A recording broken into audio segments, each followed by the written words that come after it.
Hello and welcome to Season 4 of It Can't Hurt to Ask, a podcast by Queensland Health.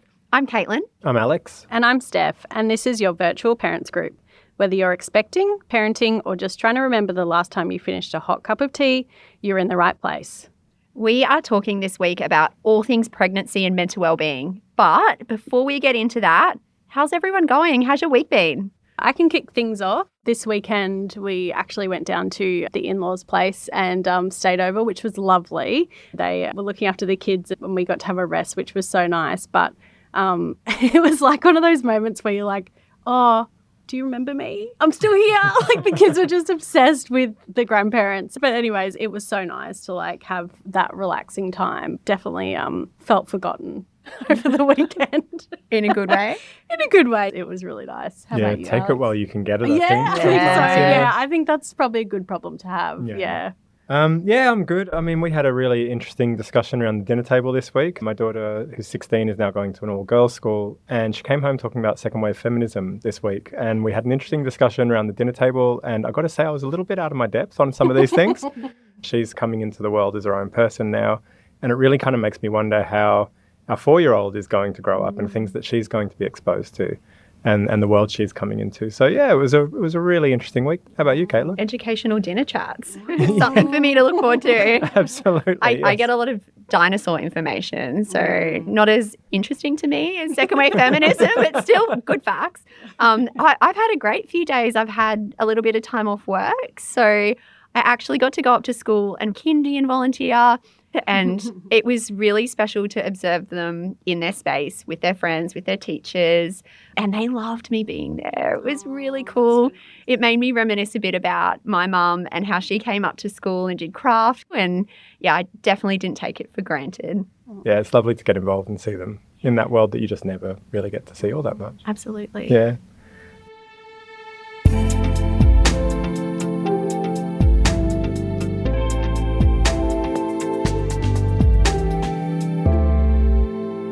Well, before we get started, we would like to acknowledge the custodians of the land on which we record this podcast. And for us, that is Meanjin, and that's home of the Yagara and Turrbal people.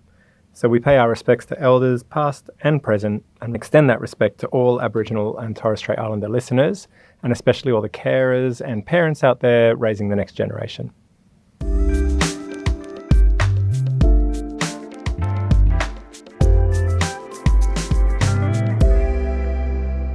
Just a heads up, if pregnancy is a sensitive topic for you right now, feel free to skip this one. We've also included support resources in the show notes. We're joined today by midwife Anna, who works at the Royal Brisbane and Women's Hospital. We're so lucky to have you. Anna, can you tell us a little bit about yourself and what you do? Thanks for having me here. So I'm a midwife. I've been a midwife for about 5 years now. Before that, I did nursing, so I've been a nurse for about 10 years. I've got 3 children at home, 9, 7 and 2, nearly turning 3. I've been working at the Royal for 4 years, and I've worked in birth suite, community midwifery service and antenatal clinic as well. And now I'm doing the antenatal education classes for the Royal, which is really good, teaching all new mums and new parents what to expect and the birthing journey and the postnatal journey and also the antenatal journey as well. So, yeah, it's a little bit about me. That's super interesting to hear, Anna. Tell me, how does mental well-being come into play when we're talking about pregnancy? Yeah, so it's really interesting. I think we focus purely on, the labour and birthing and what to pack in their hospital bag, what to get for the pram. But your mental health is such a big thing, especially when you're pregnant, to kind of look after that as well and to get on top of that as well. So it's not just your physical, where you're feeling sick or nauseous. Also, your body's doing all these, your hormones are going rife. So estrogen and progesterone, they're doing full circus acts in your body. They can absolutely affect your mood. One day you might be like, oh, this is great. I'm really excited that I'm pregnant.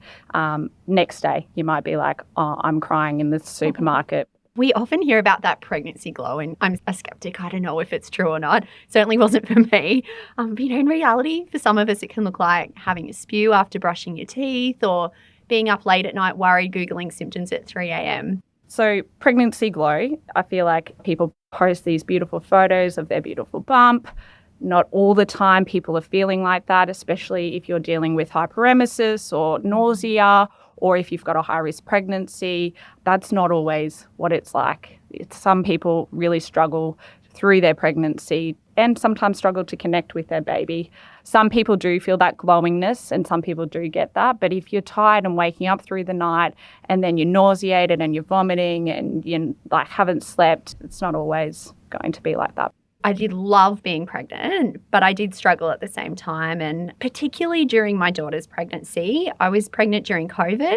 And that was really different from being pregnant before with my son, not during COVID times, because I was at home all the time. I had complications with my son's pregnancy and he was born premature. So I got really good advice to be extra careful with my health during my daughter's pregnancy, because if she was in special care and I had COVID, I would be separated from her. And of course, I didn't want that to happen. I felt like I was just getting everything wrong. I was very scared of being sick.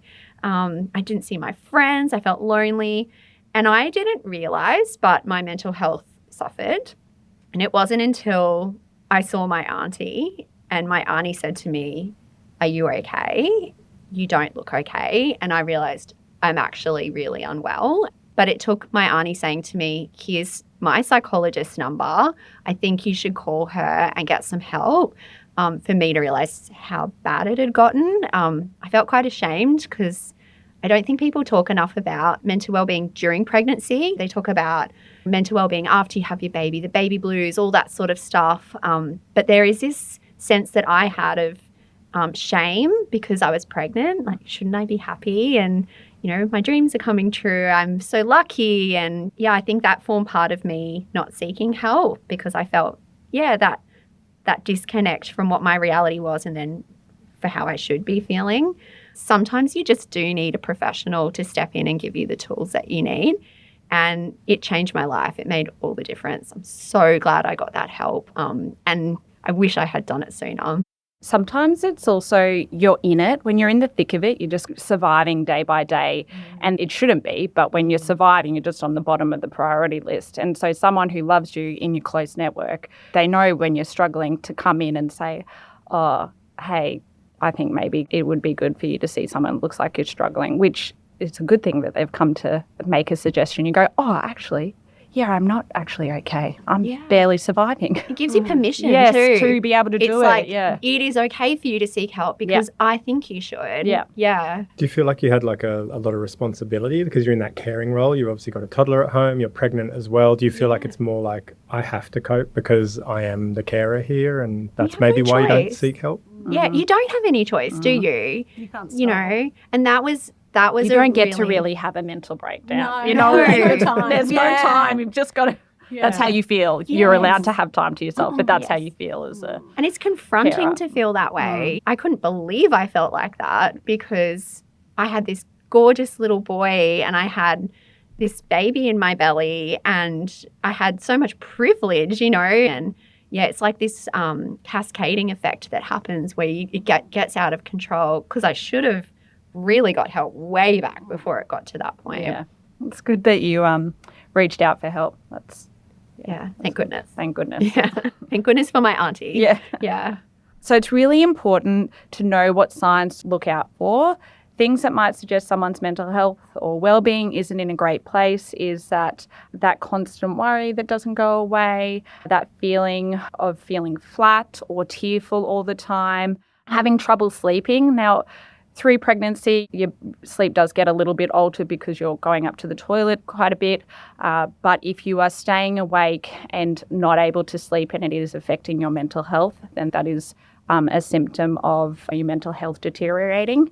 You might feel irritated or on edge and feelings of failure and feelings of not coping, repetitive negative thought patterns and thoughts of obviously suicide as well is a really big indicator. And please go get some help if any of those things are happening in your pregnancy. Sometimes the expectation we build up about pregnancy don't quite match the reality. And maybe you thought you'd be glowing and nesting and feeling deeply connected to your baby. But instead you're anxious, overwhelmed, or even feeling disconnected.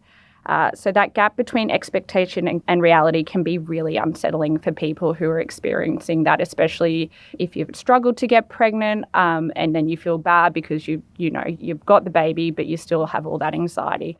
The other thing I want to say is that perinatal depression, anxiety are recognised mental health conditions affecting 1 in 5 mothers and 1 in 10 fathers. So it's a really big thing that we don't talk about enough, especially in that antenatal period, but it's something that we need to work on and kind of talk about and get help if you need to get help. It's interesting also that you mentioned mothers and fathers as well, because I guess there can be like a lot of anxiety for the partner, just because you are that kind of step removed, and it might be changing your whole world and you're not quite sure how to navigate that as well. What are some of the services or areas people can reach out to for help, Anna? The most important thing is to talk about it. Tell the health provider managing your pregnancy about your mental health condition, and tell your mental health care provider that you're pregnant. Together, they can help you manage your pregnancy and your mental health. So some of the services are PANDA, which is the Perinatal Anxiety and Depression Australia. Beyond Blue, they have a parent line that you can contact. The other one is COPE, which is Centre of Perinatal Excellence. The website links you to perinatal specialists in the area. So if you put your postcode in, it will link you to people in your area, and also let you know if it's bulk billed. SMS for Dads is a regular service that you send a text, or the dads send a text to SMS for Dads, and they'll, send a few messages antenatally, and then once Bab's born as well. There's other services and organisations that we'll put in the show notes for you, so have a look there as well. Thanks for detailing all those, Anna. It's really interesting to know that there is actually so much support for parents out there. And I just urge anyone who is struggling or just feeling like they need a bit of help to reach out, because this can be a super enjoyable time. It can bring families really close together, and it's something to look forward to ultimately. So yeah, please do reach out if you need anything. You deserve to enjoy it. Absolutely, yeah. It doesn't have to be that way. There is support out there. Yeah.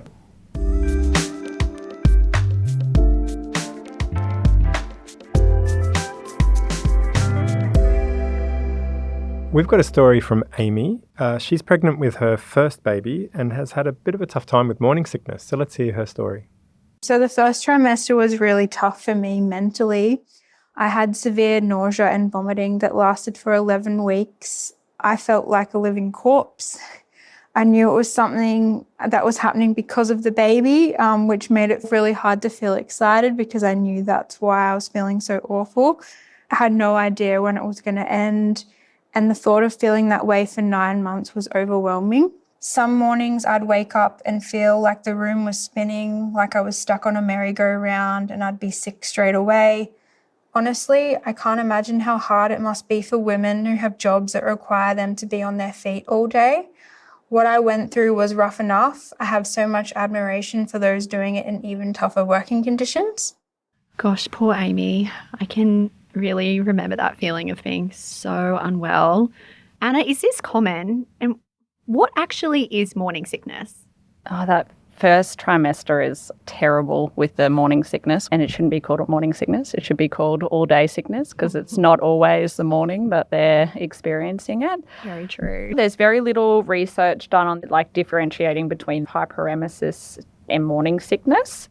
My wife in her second pregnancy had HG, and it was completely debilitating. It's full on. It's all the time. She was so strong trying to carry on. And, we had a toddler at the time too, which was obviously an added stress.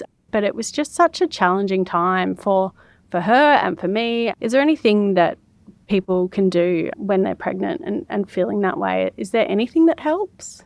There are some tips. Being constantly nauseated and vomiting all the time would be horrendous, and not being able to keep your food down, and the smell of food's triggering you, and then trying to eat, but you can smell the food and you're like, oh, it's going to be hard to eat. There are some tips that I would give to my patients that I see. So avoiding really fatty, rich foods, can obviously worsen your reflux and nausea. Eat small, frequent meals, so crackers, toast, anything that is quite bland. Foods that are high in vitamin B6, that can also help reduce nausea, particularly during your pregnancy. You can use electrolytes, mineral water, soda water is good. Ice blocks to suck on. Ginger can help reduce that nausea. Hyperemesis, I'd be going down and talking to your healthcare professional and getting some stronger medication to help keep and tolerate fluids. Such good advice. Yeah. Thank And you. trying to rest as well. It's such an important thing, especially it's hard when you've got another baby at home or a toddler at home that you're running around after. Yeah, and I think for us it was just a season of getting through it and surviving. And so, that meant getting food delivered or groceries delivered, watching TV all day, things that aren't necessarily the best for everyone, but it's about that survival mode. And I think it's okay to give yourself that grace to do that because it's not forever, it's temporary. A good point. It's only for 9 months. It can be debilitating, obviously, for your mental health. And when you're living day in, day out with this, try not to focus on the negatives, which I know can be really hard when you're so sick all the time. But that's a really good point that you raised, is that it is only temporary. It's really interesting, this whole conversation around what makes you feel sick. And I guess on the other end of the spectrum, you have the cravings, right? There's things that you just, your tastes change. And I know for my wife, when she was pregnant, she never had a sweet tooth, but she would just hunt the ice cream. Cookies and cream again, more cookies and cream. Yeah, good choice. With my daughter, I ate bags and bags of Jube lollies. And I know it's an old lady lolly, but I stand by it. They honestly got me through.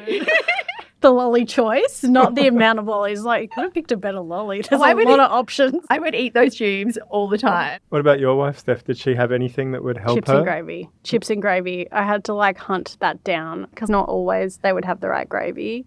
It was really hard to find the right one. And that's the other thing with hyperemesis or all-day sickness. If you find something that you actually can tolerate, then try and eat that. Probably by the end of your 9 months, you'll never want to see it again. Yeah. But if that's something that chips and gravy, then have it. Exactly. Yeah, it's about that survival, right? Yep. Women are amazing. Women are amazing. Seriously, growing a human being. I still say it to my kids, do you know who grew your eyeballs? And they're like, Mummy. All the bones in your body, where did they come from? Mummy grew them. I'm like, you are right. I did all of that. And it's pretty incredible if you think about it. Crazy. Growing a life. Go women.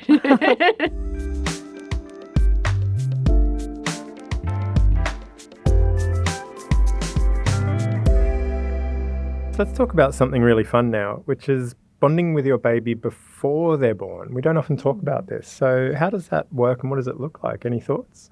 When my wife was pregnant with our first, we spent a lot of time setting up her room, the nursery. And we even did silly little things. We'd try and change a nappy on a teddy bear and put the teddy in the carrier just to test it out. And we were just so excited. And that was a really nice feeling. And then the second time around, it felt really nice to do it as a family and to involve our toddler. So we did the changing of the nappy, but with her. She would talk to my wife's tummy all the time. And it was such a nice way to all connect and to be focused on this is why we're doing it, because it's for our family. Yeah.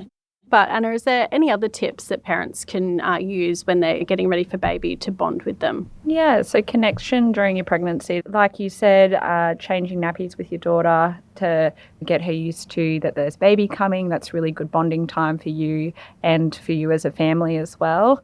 When a pregnant mum starts talking or singing to her baby as well, they get used to that. They know the sound of their voice as well.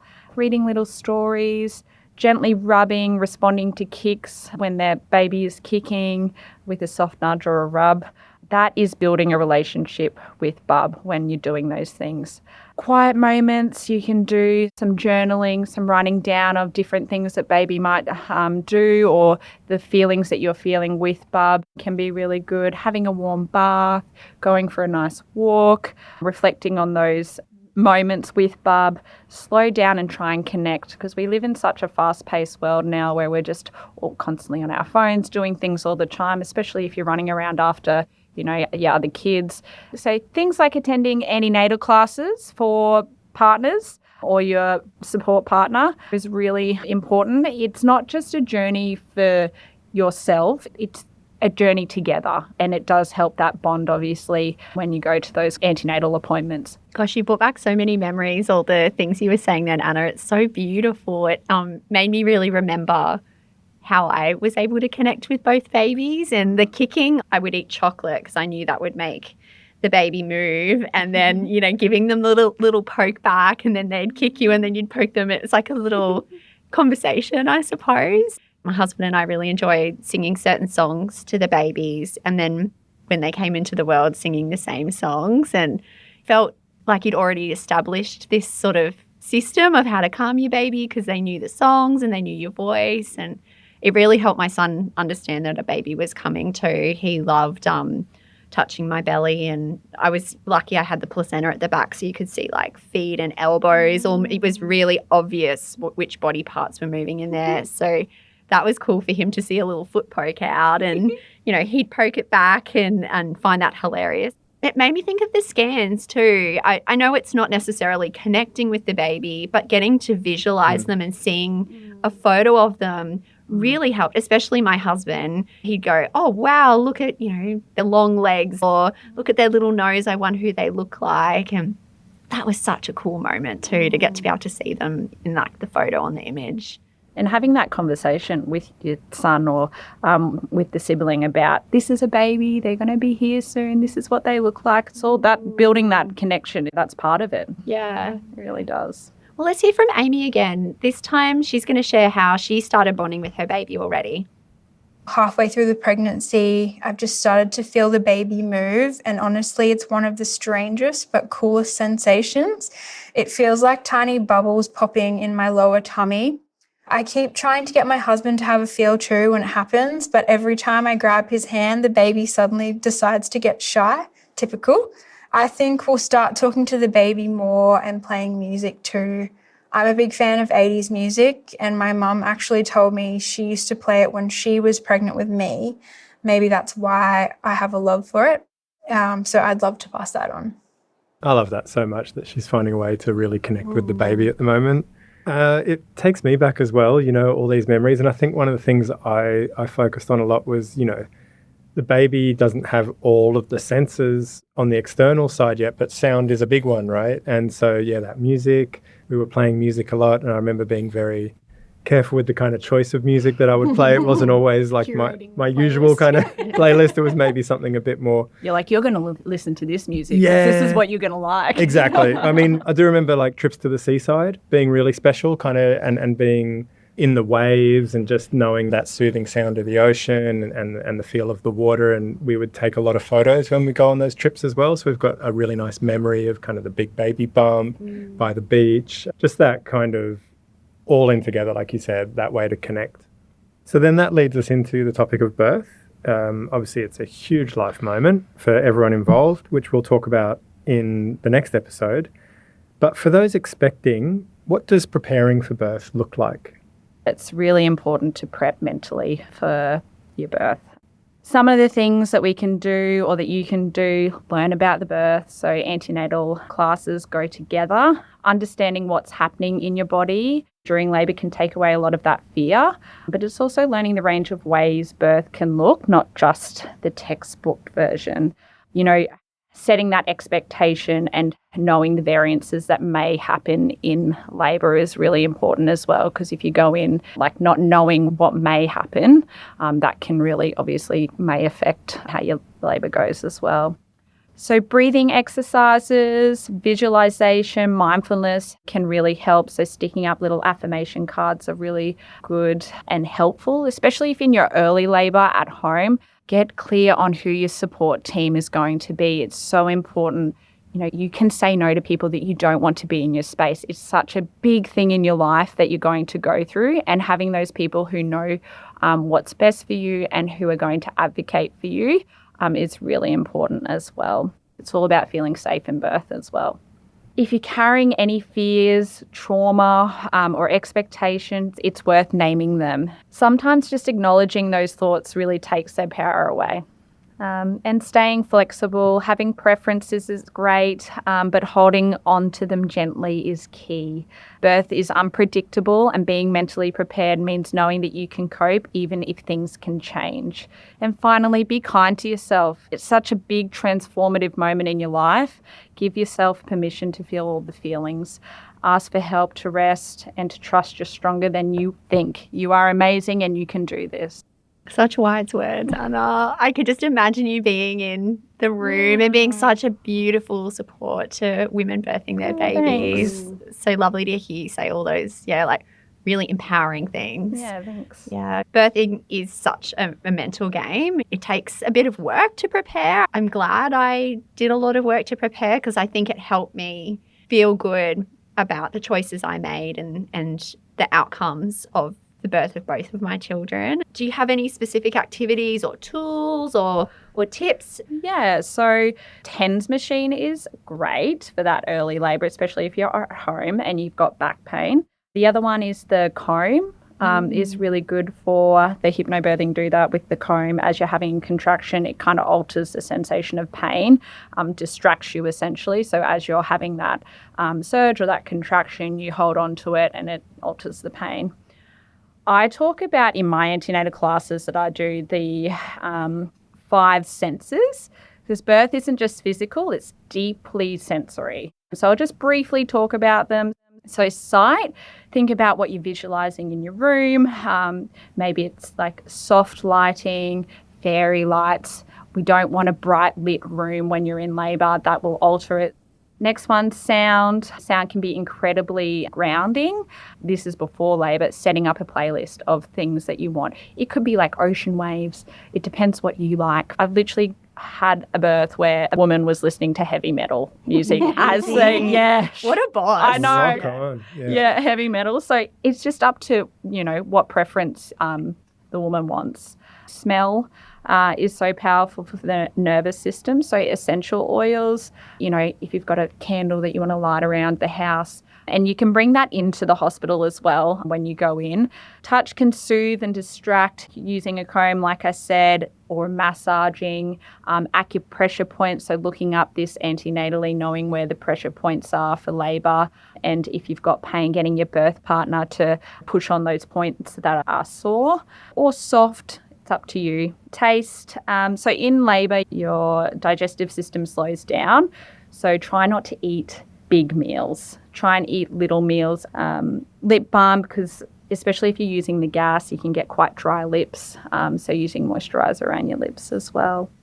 Yeah, I love that. Thanks, Anna. Some really great tips. And I also really liked what you said earlier about learning as much as you can and about knowledge being power. I really found for me that it was important to learn as much as I could, and that really helped ease my anxiety as a partner, like to know what my wife was going through and how I could support her. And I also tried really hard to work out what her preferences were, and that ended up being super important because she was, unconscious for a period of time during her first birth, and I did have to make some really difficult decisions on her behalf. So knowing what her preferences were helped me to feel confident to make the right decisions in that moment. What else can partners do to support the person giving birth or also themselves? Because, it can be difficult sort of standing on the sidelines sometimes and seeing it all play out and feeling like you are a bit out of control in the situation.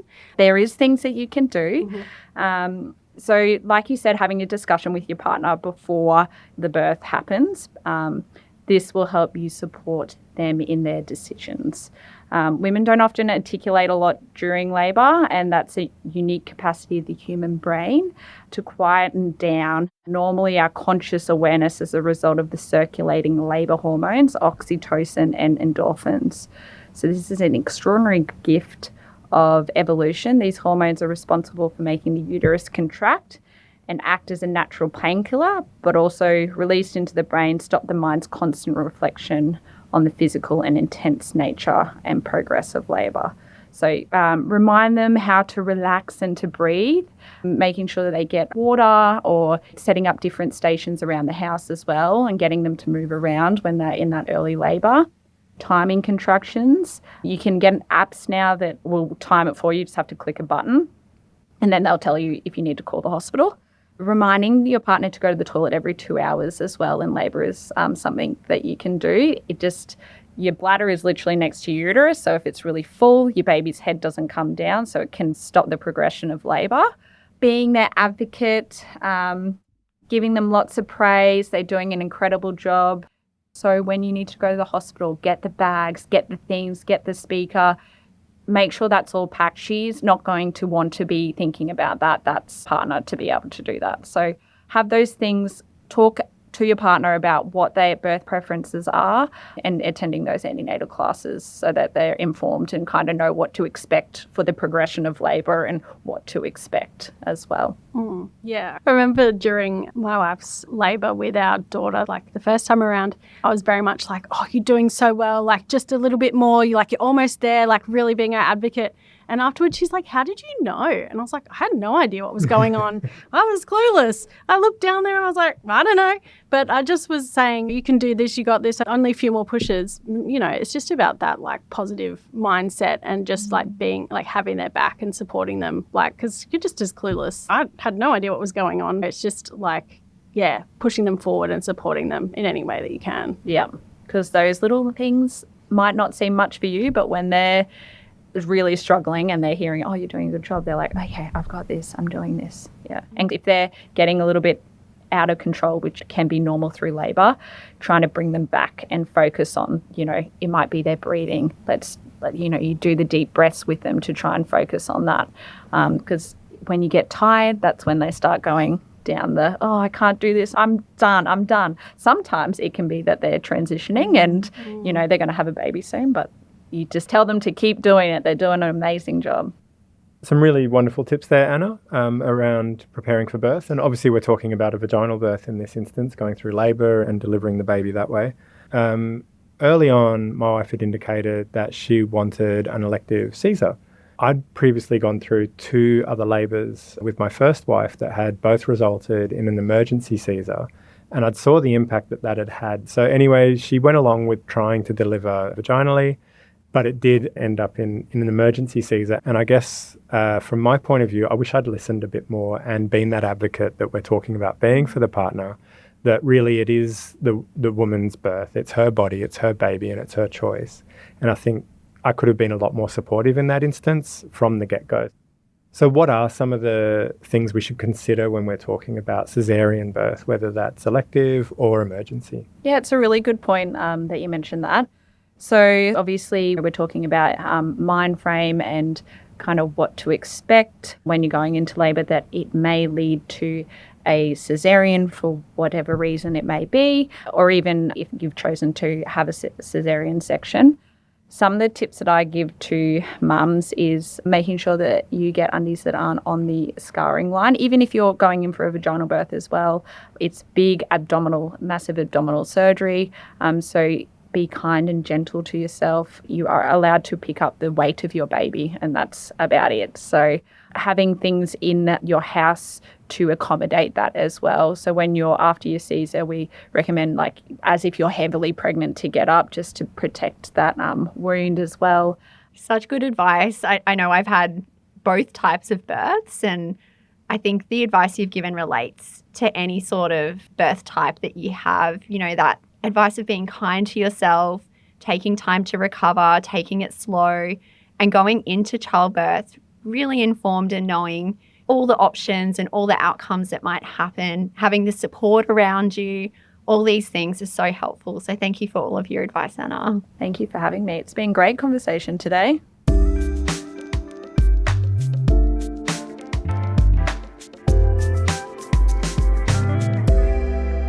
Before we wrap up, can you leave us with 3 key takeaways for expectant parents who are listening?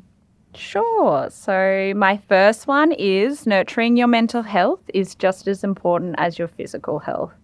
So pregnancy brings huge emotional and hormonal changes. It's okay to feel a mix of excitement, fear, and everything in between.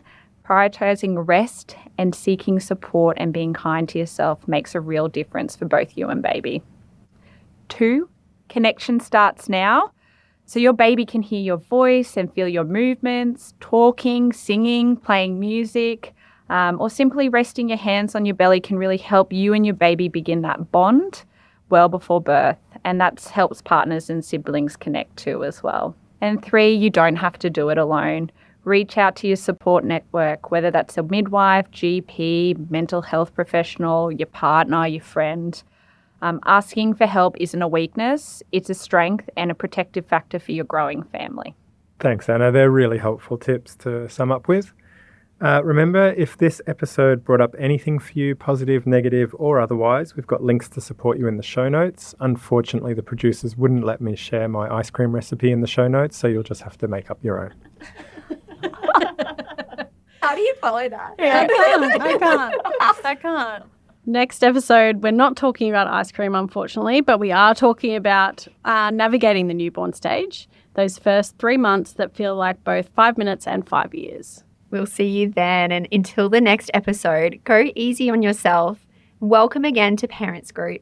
And if no one's told you today, remember, you're doing a great job. Bye. Bye.